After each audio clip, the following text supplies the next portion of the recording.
좋으신 하나님이 주시는 은총과 또 평화가 사랑하는 여러분들과 함께 하시기를 빕니다.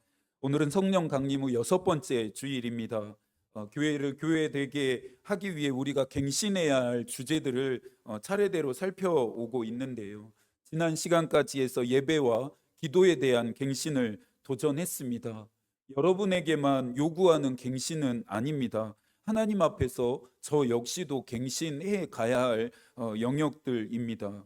예배와 기도라는 것이 목사에게는 일상적이라서 잘못하면 형식적이고 또 의미 없이 드려질 수 있기에 저 또한 준비 없이 예배하고 또 기대 없이 기도하는 마음과 태도들을 경계하며 싸우고 있습니다. 예배가 되는 삶을 살 수 있도록 기도 한 대로 또 살아갈 수 있도록 저 역시도 검질긴 노력을 시작했습니다. 고치고 새롭게 하는 일인 이 갱신은 일시적인 효과가 아닙니다. 꾸준하고 성실한 애씀과 노력으로 되어지는 과정이고 결과입니다. 우리가 예배를 갱신하고 기도를 갱신해야 하는 이유는 형식적이고 종교적인 예배 안에, 형식적이고 종교적인 기도 안에 하나님이 계시지 않기 때문입니다. 여러분들 예배를 드리면서 하나님을 만나고 계십니까? 하나님이 여러분 안에 임재하고 있으십니까? 기도하면서 하나님의 마음과 잇대어지고 있으신가요? 기도를 통해서 여러분의 영혼 안에 말씀하시는 그분의 음성을 듣고 있으십니까? 저와 여러분이 드리는 이 예배와 기도가 살아있느냐 묻는 것입니다. 하나님이 받으시고 하나님이 듣고 있는지를 묻고 있는 것입니다. 교회를 교회되게 하기 위해서 갱신해야 할 세 번째 주제가 헌금입니다. 지금까지 헌금에 대한 구체적인 내용을 다룬 설교를 하지는 않았던 것 같습니다. 해야 할 필요를 느끼지 못했다라고 하는 것이 맞을 것 같습니다. 여러분들이 헌금 생활을 너무나 잘 하고 계시기 때문입니다. 우리가 봉헌 시간에도 고백하는 것처럼 우리에게 주신 모든 것이 하나님이 허락하지 않으시면 받을 수 없고 누릴 수 없음을 인정하면서 여러분들에게 주신 것들을 여러분들이 잘 구별해서 하나님께 드려 오셨기 때문입니다. 오늘은 헌금의 본질은 무엇인지, 헌금을 드리는 마음과 태도는 어때야 하는지를 함께 고민하면서 답을 찾는 시간이 되기를 소망합니다. 다윗은 하나님의 인정을 받은 사람이었습니다. 하나님은 이런 다윗을 향해 내 마음에 드는 자다 칭찬하셨습니다. 누군가의 마음에 드는 것도 참 기쁜 일인데 어떻게 다윗은 하나님의 마음에 들 수 있었을까요? 다윗이 참 부럽습니다. 하나님은 다윗과 함께 하셨고 다윗이 하는 모든 기도에 응답하셨습니다. 그런데 다윗의 일생 동안 다윗이 응답받지 못한 기도가 딱 한 가지 있었습니다. 성전 건축이었습니다. 다윗은 화려하고 의리의리한 백향목궁에 자신이 살고 있는 것을 보면서 하나님의 법궤가 휘장 아래에 있는 것이 늘 마음이 아팠습니다. 사무엘하 7장 1절과 2절입니다. 여호와께서 주위의 모든 원수를 무찌르사 왕으로 궁에 평안히 살게 하신 때에 왕이 선지자 나단에게 이르되 볼지어다 나는 백향목 궁에 살거늘 하나님의 궤는 휘장 가운데에 있도다. 다른 기도는 안 들어 주셨을지라도 성전 건축이라고 하는 이 다윗의 꿈만은 하나님이 이루어 주셔야 했을 것 같습니다. 다른 것도 아니고 하나님을 위한 일이었으니까요. 그런데 하나님의 생각은 우리의 생각과 달랐습니다. 나중에 기도의 응답에 대한 이야기들을 하려고 준비하고 있는데요. 그때 자세한 것들은 나누겠지만 하나님의 거절은 다윗에게 응답이었습니다. 역대상 28장 3절입니다. 하나님이 내게 이르시되 너는 전쟁을 많이 한 사람이라 피를 많이 흘렸으니 내 이름을 위하여 성전을 건축하지 못하리라 하셨느니라. 하나님이 다윗에게 성전 건축을 허락하지 않으신 이유입니다. 그렇다고 해서 다윗의 꿈이 좌절된 것은 아닙니다. 하나님이 다윗에게 주신 아들들 중에서 솔로몬을 통해 이 꿈을 이루셨기 때문입니다. 성전 건축의 시기를 자신의 때에서 솔로몬의 때로 옮기시는 하나님의 의도를 다윗은 알았습니다. 그리고 하나님의 계획에 순종합니다. 다윗이 하나님의 마음에 들었던 것은 이런 마음과 태도 때문은 아니었을까요? 우리는 하나님께 기도합니다. 수많은 기도 제목을 하나님께 아뢰고 있습니다. 그런 우리의 기도의 이면에는 우리가 받고 싶은 응답과 방식과 결과를 숨겨 놓습니다. 우리가 원하는 때에 우리가 원하는 방식으로 원하는 결과가 있지 않는다고 해도 하나님에 대한 신실함과 진실함을 끝까지 유지하는 것이 믿음입니다. 이 믿음으로 하는 것이 기도여야 합니다. 기도는 우리의 일이지만 응답은 하나님의 몫이기 때문입니다. 다윗은 성전 건축을 위하여 힘을 다해 준비했습니다. 금과 은과 놋과 철과 나무와 만호와 검은 보석과 채석과 모든 보석과 옥들을 준비했습니다. 성전 건축을 위한 재료들은 충분했습니다. 그런데 다윗의 마음이 충분하지 않았습니다. 더 많은 것을 하나님을 위해 드리고 싶었습니다. 그래서 다윗은 자신이 가지고 있는 모든 것을 하나님의 성전이 지어지는데 사용되어지도록 예물로 드립니다. 3절부터 5절까지의 말씀을 한 번 더 같이 읽어 볼까요? 성전을 위하여 준비한 이 모든 것 외에도 내 마음이 내 하나님의 성전을 사모함으로 내가 사유한 금 은으로 내 하나님의 성전을 위하여 드렸노니 곧 오빌의 금 3천 달란트와 수는 7천 달란트라. 모든 성전벽에 입히며 금 은그릇을 만들며 장인의 손으로 하는 모든 일에 쓰게 하였노니. 여기까지만 읽겠습니다. 헌금에 대한 오해 중에 가장 큰 오해는 많이 드려야 복을 받는다는 생각입니다. 대부분의 그리스도인들의 믿음은 많이 드려야 복을 받는다는 잘못된 생각에 오염돼 있습니다. 헌금을 많이 드리는 것과 복을 받는 것은 분리해서 생각해야 합니다. 많이 드린다고 해서 복을 더 많이 받는 것이 아닙니다. 적게 드린다고 해서 복을 덜 받는 것도 아닙니다. 하나님이 정말로 진짜로 우리에게 많은 헌금을 요구하신다면 저와 같은 목사는 어떻게 해야 할까요? 가난한 사람들은 어떻게 해야 할까요? 만약 그런 마음으로 헌금을 했는데도 복을 받지 못한다면 그때는 어쩌시겠습니까?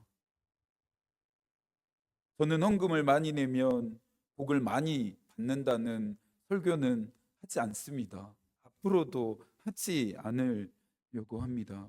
우리가 복을 받기 위해서 헌금을 하는 것이 아니기 때문입니다. 저와 여러분의 믿음이 기복신앙에 물들어서 망가지지 않고 하나님의 말씀 위에서 올바로 든든히 세워져 가기를 소망하기 때문입니다.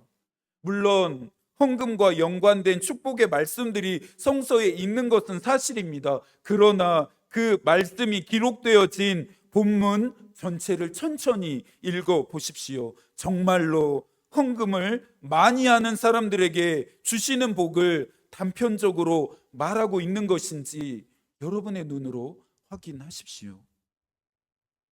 다윗은 성전 건축하는 일에 백성들도 초대했습니다. 5절입니다. 오늘 누가 즐거이 손에 채워 여호와께 드리겠느냐? 나는 하나님을 위해 이렇게까지 드렸는데 너희는 하나님을 위해 무엇을 드리겠냐라며 백성에게 호소했습니다. 예언서들을 우리가 읽어가면서 악한 왕이 이스라엘을 다스리던 때에 이스라엘 백성들의 마음 또한 하나님을 떠나 완고하게 되었음을 우리는 잘 알고 있습니다. 다윗은 어떤 왕입니까? 하나님을 사랑했던 왕입니다. 하나님이 사랑하시던 왕입니다. 하나님의 마음에 들었던 다윗을 하나님은 모든 왕을 평가하는 기준으로 삼습니다. 이스라엘 백성들은 자신들의 왕인 다윗이 하나님을 어떻게 섬기는지를 주목했습니다. 여러분들이 저의 믿음 생활을 주목하는 것처럼 말입니다. 이스라엘 백성은 다윗의 모든 생각이 어떻게 하면 하나님을 기쁘시게 할까로 가득 차 있었다라는 것을 너무나도 잘 알고 있었습니다. 하나님께 우리의 것을 즐겁게 드리자는 이 다윗 왕의 호소에 백성들도 기쁨으로 화답했습니다. 6절입니다. 이 모든 가문의 지도자들과 이스라엘 모든 지파의 지도자들과 천부장과 백부장과 왕의 사무관이 다 즐거이 드리되. 어떻게 했다 말합니까? 모든 백성들이 자신의 것을 하나님을 위해 기꺼이 즐겁게 드립니다. 우리가 갱신해야 할 세 번째 주제인 헌금에 대한 이야기를 하고 있습니다. 다윗과 이스라엘 백성의 행동은 오늘 우리가 어떤 마음으로 헌금을 드려야 하는지, 헌금을 드리는 우리의 믿음은 어때야 하는지를 도전합니다. 몇 가지만 살펴보도록 하겠습니다. 첫 번째로 헌금은 자원하는 마음으로 드리는 것입니다. 9절입니다. 함께 읽어볼까요? 백성들은 자원하여 드렸으므로 기뻐하였으니 곧 그들이 성심으로 여호와께 자원하여 드렸으므로 다윗 왕도 심히 기뻐하니라. 헌금은 자원하는 마음으로 드리는 것입니다. 억지로 드리기 싫은데 드려야 하니까와 같은 마음으로 내는 것이 아닙니다. 그런 마음이 깃들어 있는 헌금이라면 차라리 내지 마십시오. 하나님께 드리지 마십시오. 신명기 16장 10절입니다. 내 하나님 여호와 앞에 7절을 지키되 내 하나님 여호와께서 내게 복을 주신 대로 내 힘을 헤아려 자원하는 예물을 드리고. 하나님은 자원하는 예물을 기뻐 받으십니다. 하나님이 부족해서, 하나님이 모자라서 우리에게 헌금을 내라 하시는 것일까요? 그분이 궁핍이나 결핍을 걱정하셔서 우리에게 헌금을 내라 하시는 것일까요? 여러분 똑똑히 기억하십시오. 우리가 믿는 하나님은 하늘과 땅의 주인이십니다. 없는 것을 있게 하시는 분이십니다. 11절에서 천지에 있는 것이 다 주의 것이다 다윗은 노래합니다. 시편 22편에서 나라는 여호와의 것이다 다윗은 노래했습니다. 이스라엘 백성들은 성심과 기쁨으로 자원하며 하나님께 예물을 드립니다. 중요한 것은 헌금의 액수의 크기가 아니라 헌금을 드리는 마음의 크기입니다. 두 번째로 헌금은 감사하는 마음으로 드려야 합니다. 13절과 14절도 함께 읽습니다. 우리 하나님이여 이제 우리가 주께 감사하오며 주의 영화로운 이름을 찬양하나이다. 나와 내 백성이 무엇이기에 이처럼 즐거운 마음으로 드릴 힘이 있었나이까. 모든 것이 주께로 말미암았사오니 우리가 주의 손에서 받은 것으로 주께 드렸을 뿐이니이다. 내가 얻었고 누리고 있는 모든 것들은 내 노력과 열심의 대가인 것은 맞습니다. 내가 수고해서 심은 것들에 대한 열매라는 것을 부정할 수는 없습니다. 하지만 이런 생각과 이런 마음만을 가지고 있는 자들, 이런 마음과 생각으로 마음과 그 생각이 화석된 자들은 헌금을 드리지 않습니다.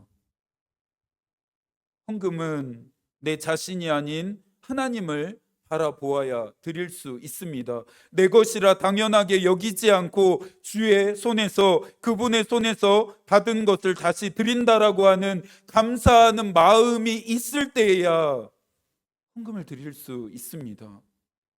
그래서 16절에서 다윗도 고백합니다. 이 모든 물건이 다 주의 손에서 왔사오니 다 주의 것이니이다. 우리에게 있는 모든 물건이, 우리에게 있는 모든 것이 다 주의 손에서 왔고 다 주의 것임을 인정하십니까? 이 믿음이 우리 안에 있어야 합니다. 이 고백이 우리에게 있어야 합니다. 가진 것이 없어서 헌금을 내지 못할 수도 있습니다. 괜찮습니다. 상관없습니다. 예언자 이사야는 하나님 앞에 돈 없는 자도 오라 말했습니다. 돈 없이 값 없이 와서 포도주와 젖을 사고 하나님이 주시는 은혜와 긍휼과 복을 얻으라 이야기했습니다. 돈이 없는 게 문제가 아닙니다. 마음이 없는 것이 문제입니다. 감사함이 없는 자는 당연히 하나님께 내는 헌금이 아까울 수밖에 없습니다. 하나님께 헌금을 드리는데 아까운 마음이 드신다면 차라리 내지 마십시오.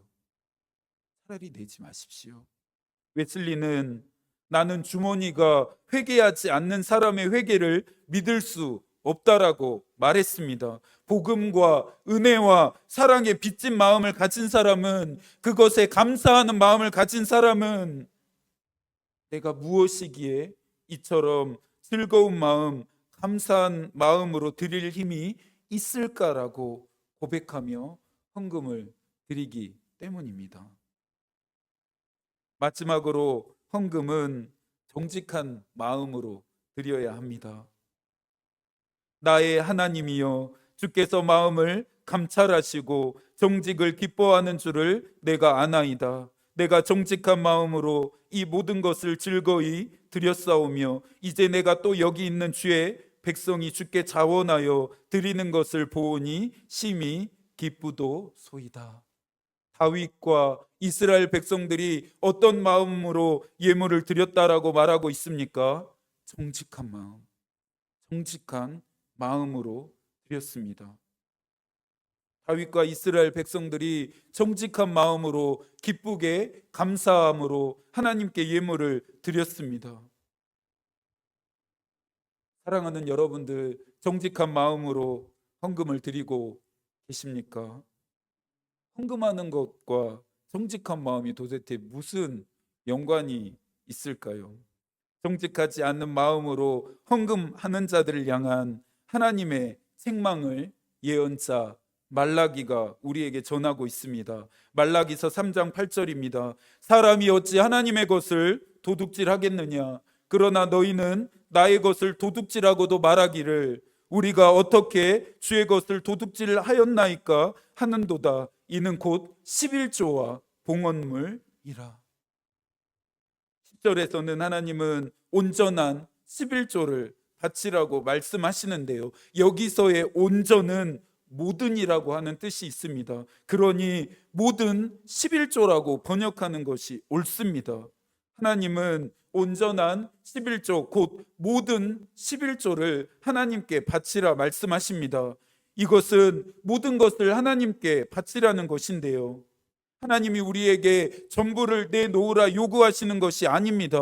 우리에게서 모든 것을 가져가시겠다라고 하는 것이 아닙니다. 하나님께 모든 것을 바친 다음은 앞서 이야기했던 것처럼 내게 있는 모든 것이 하나님께로 말미암았고 나를 살게 하시는 분이 하나님이심을 인정하는 그 강력한 믿음의 고백을 하나님이 받고 싶으시다는 것입니다. 하나님께 많은 11조가 필요할까요? 그래서 정말 하나님이 많은 11조, 모든 11조, 온전한 11조를 드리라 하는 것일까요? 하나님이 받고 싶은 것은 많은 11조일까요? 믿음의 고백일까요? 당연히 믿음의 고백입니다. 여러분의 있는 것들을 원하시는 것이 아니라 여러분의 마음의 고백, 믿음의 고백을 하나님이 받고 싶어 하십니다. 탈세는 허위 기타 부정한 행위에 의해서 납세를 면탈하는 심각한 사회적, 경제적 범죄 행위입니다. 영적인 탈세도 있습니다. 헌금을 드리면서 온전히 드리지 않고 계산하면서 드리는 행위입니다. 혹시 어릴 때 모래성 놀이 했던 거 생각나시나요? 친구들과 모래 위에 둘러 앉아서 한가운데 모래로 성을 쌓습니다. 그런 후에 돌아가면서 모래성의 일부를 손으로 떼어냅니다. 최종적으로 이 모래성이 쓰러지게 하는 사람이 지는 아주 단순한 놀이입니다. 단순한 놀이인데 그 시절에 이 놀이가 왜 그렇게 재미있었는지 모르겠습니다. 이 놀이를 하다 보면 꼭 욕심을 내는 아이들이 있습니다. 양 팔을 벌릴 수 있는 대로 벌려서 모래를 다 자기의 것으로 가져가려고 떼어 내려고 하다 모래성이 금세 와르르 무너져 내립니다. 하나님은 정직한 마음으로 헌금하는 것을 원하십니다. 일부를 드리더라도 전부를 드리기를 원하십니다. 적게 드리더라도 많이 드리는 것처럼 드리기를 원하십니다. 이 마음으로 헌금을 내서 칭찬받은 한 여자의 이야기를 복음서 기자들은 기록했습니다. 누가복음 21장 1절부터 4절까지입니다. 예수께서 눈을 들어 부자들이 헌금함에 헌금 넣는 것을 보시고 또 어떤 가난한 과부가 두 렙돈 넣는 것을 보시고 이르시되 내가 참으로 너희에게 말하노니 이 가난한 과부가 다른 모든 사람보다 많이 넣었도다. 저들은 그 풍족한 중에서 헌금을 넣었거니와 이 과부는 그 가난한 중에서 자기가 가지고 있는 생활비 전부를 넣었느니라. 주님 어떤 사람을 칭찬하셨습니까? 자기가 가지고 있는 생활비의 전부를 드린 가난한 과부의 믿음을 칭찬하셨습니다. 이 여자는 얼마를 내야 하나? 이 정도만 내면 될까? 이건 내지 않아도 되겠지 하면서 계산하지 않았습니다. 자원하는 마음, 감사한 마음, 정직한 마음으로 있는 모든 것을 하나님께 드렸습니다. 헌금은 드리는 양이 아니라 질이 더 중요합니다. 이 질에 대해서 성서는 마음이라 표현했습니다. 칼빈은 우리의 문제는 교회에서 돈에 대해 너무 많이 이야기하는 것이 아니라 돈에 대해서 다르게 이야기하지 않는 것에 있다라고 말했습니다. 헌금을 갱신하다 도전하는 것은 저와 여러분들이 올바른 헌금, 하나님이 원하시고 기뻐하시는 헌금을 드리기 위함입니다. 사랑하는 여러분들이 헌금 생활을 잘 하시고 있다는 것 알고 있습니다. 그래서 감사하게 생각합니다. 예배의 본질, 기도의 본질을 생각했던 것처럼 오늘은 우리가 드리는 헌금의 본질을 생각해 보고 싶었습니다. 개인적으로 여러분들에게 하나님이 주시는 복이 임하기를 기도하고 있습니다. 궁핍하거나 핍절하지 않고 충분하고 충만해서 하나님이 주시는 은총과 복을 세상에 골고루 나누는 여러분들이 되기를 위해서 기도하고 있습니다. 하늘의 신령한 복과 땅의 기름진 복으로 여러분의 인생을 채우시기를 기도하고 있습니다. 오늘부터는요, 지금부터는요, 헌금 봉투에 헌금을 담아 봉헌하시기 이전에 기도하시면서 자원하는 마음, 감사한 마음, 정직한 마음을 먼저 담아 보실 수 있기를 바랍니다. 22절입니다. 이날에 무리가 크게 기뻐하여 여호와 앞에서 먹으며 마셨더라. 하나님께 드림은 우리에게도 기쁜 일이 됩니다. 마지막으로 웨슬리가 1790년 7월 16일 자신의 일기에 돈에 대한 마음가짐을 남겼는데요. 이 기록을 여러분들과 나누면서 오늘의 말씀을 좀 가름하도록 하겠습니다. 나는 내가 할 수 있는 대로 많이 벌고 할 수 있는 대로 많이 저축하고 할 수 있는 대로 많이 준다. 이것이 돈에 대한 나의 마음가짐이고 나의 삶이다. 하나님의 백성 된 우리가, 그리스도인 된 우리가 돈에 대해 어떤 생각, 어떤 마음을 가져야 하는지를 웨슬리가 우리에게 잘 알려주고 있습니다. 이것이 돈에 대한 또 헌금에 대한 우리의 마음가짐이고 삶이 되어야 할 줄로 믿습니다. 다시 한번 말씀드립니다. 하나님이 우리에게 많은 헌금을 요구하시는 것이 아닙니다.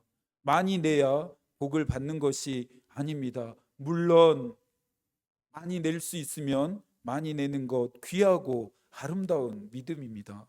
다윗처럼 하나님께 많이 드릴 수 있는 것 또한 하나님이 보시기에 귀한 마음인 것은 맞습니다.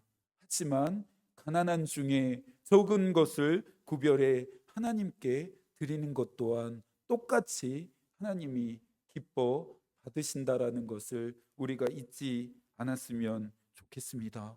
우리가 정말 갱신해야 할 것은 우리의 헌금의 액수가 아니라 헌금을 드리는 우리의 마음이어야 합니다.